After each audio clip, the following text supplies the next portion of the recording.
Assalamualaikum warahmatullahi wabarakatuh. Salam sejahtera untuk kita semua. Kami mahasiswa ilmu hukum dari Fakultas Hukum, Ilmu Sosial dan Ilmu Politik Universitas Terbuka UPBJJ Palembang. Perkenalkan saya Ekowati Nur Fadila bersama rekan saya Maradona Jovan Saputra dan Yeyen Ayu Handira. Kami akan membahas mengenai Permendikbud nomor 30 tahun 2021 tentang pencegahan dan penanganan kekerasan seksual di lingkungan perguruan tinggi. Kami menyambut baik dan mengambil mosi pro terhadap Permendikbudristek ini. Ecum et bonum et lex legum, apa yang adil dan baik adalah hukumnya hukum. Kita semua sepakat bahwa kekerasan seksual adalah perbuatan yang tidak dapat ditoleransi karena memberikan efek yang sangat besar bagi korban, baik secara fisik maupun psikis, dan memberikan dampak yang sangat panjang bagi korban. Data survei Ditjendiktiristek tahun 2020 menyebutkan sebanyak 77% dosen menyatakan kasus kekerasan seksual terjadi di kampus dan sebanyak 63% tidak melaporkan kasus yang diketahuinya. Komnas Perempuan sepanjang tahun 2015 hingga 2020 juga mencatat adanya aduan kasus kekerasan seksual yang terjadi di lembaga pendidikan dan sebanyak 27%-nya terjadi di lingkungan kampus. Data ini juga didukung dengan survei Mendikbudristek tahun 2019 yang menyebutkan bahwa kampus menempati urutan ketiga terjadinya kasus kekerasan seksual. Fenomena sosial berupa kasus kekerasan seksual yang terjadi di masyarakat, khususnya yang terjadi di lingkungan kampus, inilah yang kemudian mendorong Kemendikbudristek untuk melakukan penelitian, pengkajian, hingga kemudian menetapkan Permendikbudristek nomor 30 tahun 2021 tentang pencegahan dan penanganan kasus kekerasan seksual di lingkungan perguruan tinggi sebagai payung hukum yang melindungi dan menjadi jaminan adanya keselamatan bagi seluruh sivitas akademika.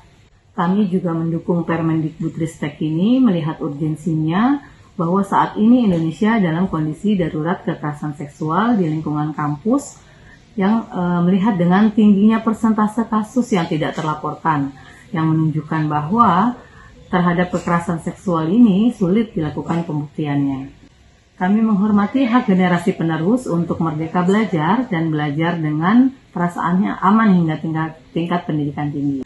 Tujuan diterbitkannya Permendikbud nomor 30 tahun 2021 yang terdiri dari 9 bab dan 58 pasal ini adalah yang pertama, hak mahasiswa untuk mendapatkan pendidikan dengan perasaan aman. Yang kedua, mencegah terjadinya kekerasan seksual di kampus. Yang ketiga, menangani kekerasan seksual yang terjadi di kampus dengan melakukan pemulihan terhadap korban hingga pemberian hukuman bagi pelaku maupun sanksi bagi pihak yang terkait. Hal ini juga dilihat dalam pasal 5, terdapat 21 poin yang mendeskripsikan dan menjelaskan kategori-kategori perilaku dari pelaku kejahatan seksual yang dapat dikenakan jeratan hukuman.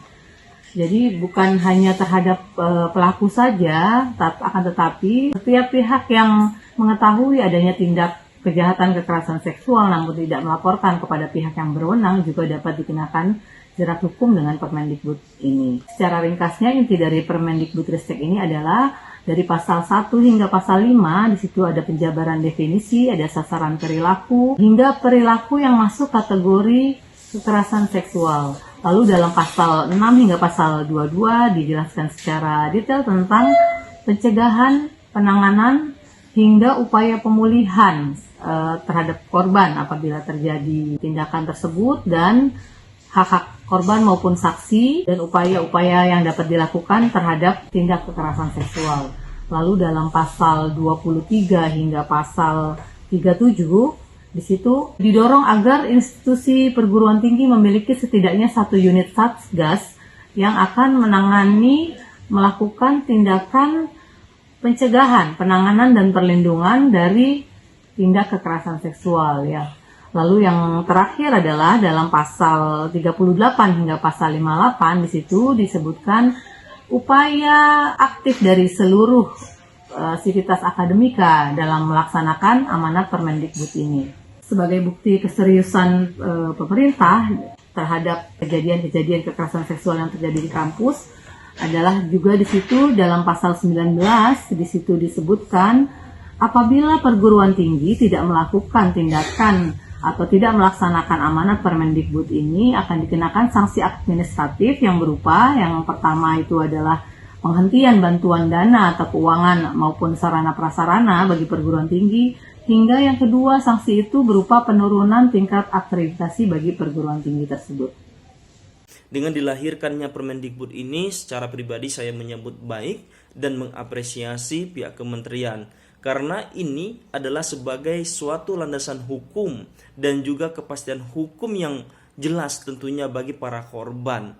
Di dalam pasal dan poin-poinnya juga, Permendikbud ini memuat tentang pencegahan dan penanganan secara detail. Seperti dijelaskan di pasal 5, terdapat 21 poin yang menjelaskan perilaku pelaku kejahatan yang dapat dijerat secara hukum. Bukan hanya pelaku saja, tetapi orang yang mengetahui terjadinya kejahatan tersebut tapi dia tidak melaporkan kepada pihak berwenang, maka juga dapat dijerat secara hukum. Di dalam upaya penanganan juga, dalam Permendikbud ini juga mengatur tentang pembentukannya satuan tugas atau satgas yang tugasnya adalah menindaklanjuti dari setiap laporan yang diberikan korban sehingga mendapatkan pendekatan yang secara komprehensif, mendapatkan pendampingan dan juga perlindungan hukum sehingga kasus ini dapat diselesaikan secara seadil-adilnya bagi korban. Nah, tentu ini menurut saya secara pribadi adalah suatu kemajuan hukum positif tentunya di perguruan tinggi dan juga untuk mahasiswa sendiri di Indonesia. Kenapa? Karena selama ini yang kita lihat bahwa terjadi suatu ketidakpastian hukum tentunya bagi para korban. Korban selama ini mereka takut untuk melaporkan kejadian ini. Kenapa? Karena tidak ada perlindungan yang baik, tidak ada pendekatan yang komprehensif terhadap korban ataupun payung hukum yang jelas yang dapat berpihak kepada korban. Sedangkan selama ini mereka acap kali selalu dirugikan. Bagaimana harusnya mereka mendapatkan perlindungan hukum, terkadang mereka malah dijadikan tersangka atas nama pencemaran nama baik bagi pelaku. Sedangkan dari pihak kampus sendiri, mereka seakan-akan tidak bisa membuka kasus ini selebar-lebarnya kepada khalayak publik. Karena apabila kasus ini mencuat, dikhawatirkan akan mencoreng nama baik kampus. Nah, inilah menurut kami hal positif tentunya dengan diterbitkannya Permendikbud ini tentunya untuk kemajuan hukum kita di perguruan tinggi.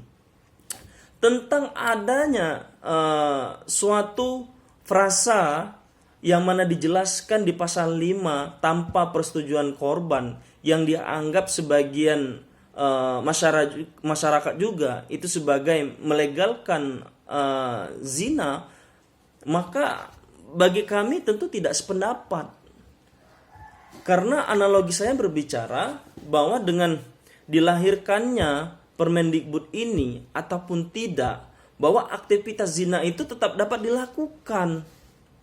Karena selama ini di Indonesia tidak ada payung hukum yang mengatur tentang orang dewasa yang dilandaskan suka sama suka yang dapat dijerat secara hukum.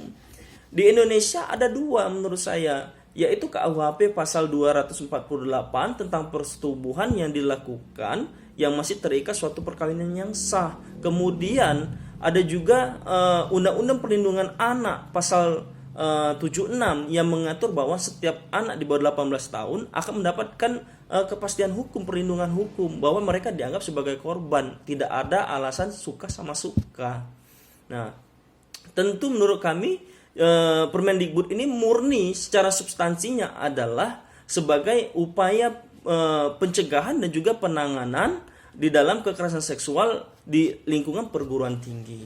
Tentunya dengan adanya Permendikbud ini, saya secara pribadi juga berharap dan sependapat dengan apa yang dijelaskan oleh Menteri Pendidikan dan Budaya Riset Teknologi Mas Nadiem Makarim sendiri yang menjelaskan harapannya ada dua hal. Yang pertama yaitu dengan adanya Permendikbud ini menjadi suatu bukan hanya menjadi suatu kebijakan tentunya yang dilakukan pemerintah, tetapi juga menjadi suatu gerakan yang dilakukan sivitas akademika di lingkungan perguruan tinggi, yang mana baik mahasiswa, pendidik, pakar pendidik dan lain-lain, mereka melakukan perlindungan kepada korban dan menyelesaikan masalah ini dengan seadil-adilnya. Yang kedua adalah dengan adanya Permendikbud ini membuat pelaku berpikir ulang 2 dan 3 kali apabila ingin melakukan kejahatan ini secara terus-menerus. Karena mungkin dianggap selama ini tidak terjadi apa-apa, tetapi dengan ada payung hukum yang jelas, mereka akhirnya tidak berani melakukan kejahatan ini lagi. Dengan adanya pro dan kontra terhadap Permendikbud Ristek nomor 30 tahun 2021 ini menunjukkan bahwa semua pihak peduli terhadap kepentingan generasi penerus dalam memperoleh hak pendidikan tinggi dengan aman dan tenang. Munculnya keberatan terhadap beberapa pasal dengan prase atas setujuan korban. Meski terus dilakukan langkah untuk duduk bersama agar tidak terjadi miskonsepsi dengan prase yang diperdebatkan, karena memang sepertinya terjadi kesalahpahaman atau kekeliruan pikir dari pemikiran kontra yang disebabkan oleh sudut pandang yang berbeda. Prase tanpa persetujuan korban dalam Permendikbud Ristek nomor 30 tahun 2021 ini dibutuhkan untuk menghilangkan area abu-abu jika terjadi kekerasan seksual dengan diamnya korban atau didasarkan dengan suka sama suka dan juga tidak menolak, sehingga bukti kekerasan tersebut bisa hilang atau dianggap tidak terjadi sama sekali. Prase ini juga dibutuhkan untuk membuktikan siapa pelaku dan siapa korban dalam tindakan kekerasan seksual yang terjadi. Dan juga untuk membuktikan apakah ada eksploitasi dari pihak satu ke pihak lainnya saat terjadi kekerasan seksual. Pada pasal 10 sampai dengan pasal 19 juga sudah dijelaskan tentang pendampingan kepada korban atau konseling serta bimbingan rohani kepada korban, dan juga korban mendapatkan bantuan hukum. Pada pemulihan korban juga melibatkan tenaga medis dan juga psikolog, serta keamanan kepada saksi yang memberikan keterangan, tidak adanya ancaman kepada saksi dan juga korban. Dan juga sanksi administratif yang tegas diberikan kepada pelaku. Akhirul kalam, kita semua sepakat untuk bersama mencegah kekerasan seksual yang terjadi di wilayah kampus dengan menunjukkan keberpihakan kita kepada korban. Tentu saja harapan kami dengan adanya Permendikbud Ristek nomor 30 tahun 2021 ini dapat memberikan civitas akademika dengan tenang dan aman ketika dalam proses belajar mengajar. Tentu saja kampus yang baik bukanlah kampus yang benar-benar bersih atau tidak adanya kekerasan seksual. Namun kampus yang baik adalah kampus yang tidak menutupi dengan kasus yang terjadi atau tindakan kekerasan seksual yang terjadi di wilayah kampus, dan juga berupaya menangani kekerasan seksual tersebut dengan memberikan sanksi yang berlaku sesuai dengan aturan. Dan dalam pasal 23 sampai dengan pasal 37 dijelaskan tentang Satgas. Jadi dalam wilayah kampus kita dibutuhkan Satgas untuk menangani atau membantu pihak perguruan tinggi dalam menangani kasus kekerasan seksual. Misalkan Satgas bertugas untuk memanggil dan meminta keterangan dari korban dan juga saksi, serta Satgas dapat bekerja sama kepada kampus dalam menangani kasus kekerasan seksual tersebut. Sesuai dengan slogan UT, membuat perguruan tinggi terbuka bagi kita semua.